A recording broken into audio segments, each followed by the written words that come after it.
भाइयों, भाई ये जो लोग ओवैसी को भाजपा का एजेंट बताने वाले हैं, ये कहने वाले हैं कि ओवैसी मुसलमानों के साथ में गद्दारी करने का काम कर रहा और बीजेपी के साथ मिलकर चुनाव लड़ने का काम करे, हमें हरावे, गठबंधन को हराने का काम ओवैसी करे।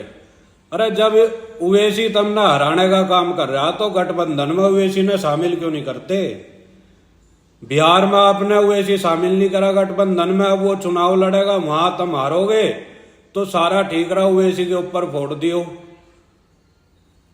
हमारे देश में सबको अधिकार है अपनी पार्टी बनाने का और चुनाव लड़ने का, तो ओवैसी पे इतनी दिक्कत क्यों हो रही है? अगर वो अपनी पार्टी बना के चुनाव लड़ रहा, ऐसा ही यूपी में उपचुनाव में हुआ था, जहां जहां समाजवादी हारी, गठबंधन हारा, वहीं लोगों ने ओवैसी पे ठीकरा फोड़ा कि ओवैसी ने हमें चुनाव हरवा दिया।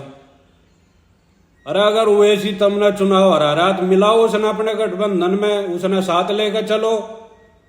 और समाजवादी ने ऐसा कौन सा तीर मार दिया मुसलमानों के नाम का? सबसे ज्यादा बेड़ा गर्क अगर मुसलमानों का किसी ने करा तो वो समाजवादी पार्टी है।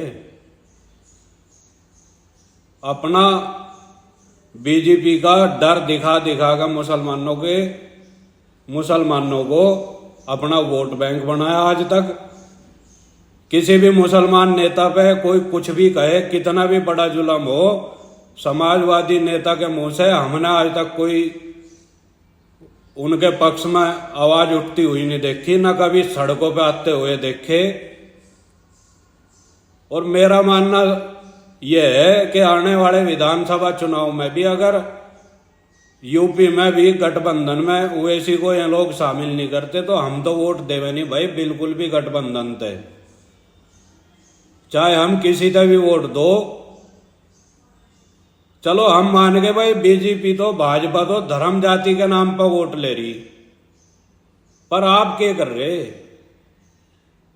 आप रात दिन उनका विरोध कर करके मुसलमानों के अंदर उनका डर बैठा के आप भी तो अपना वोट बैंक बना रहे। और मुसलमानों ने समाजवादी तक कब वोट नहीं दिया?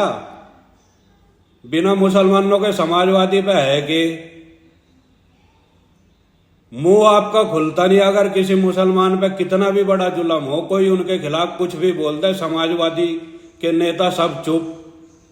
तो अगर ये लोग ओवैसी को अपनी हार का कारण मानना है तो इन्हें मिला लेना चाहिए, क्यों नहीं मिलाते? अगर ओवैसी गठबंधन में नहीं शामिल होता आने वाले चुनाव में यूपी में भी, तो हम तो गठबंधन तक वोट देवे नहीं बिल्कुल भी।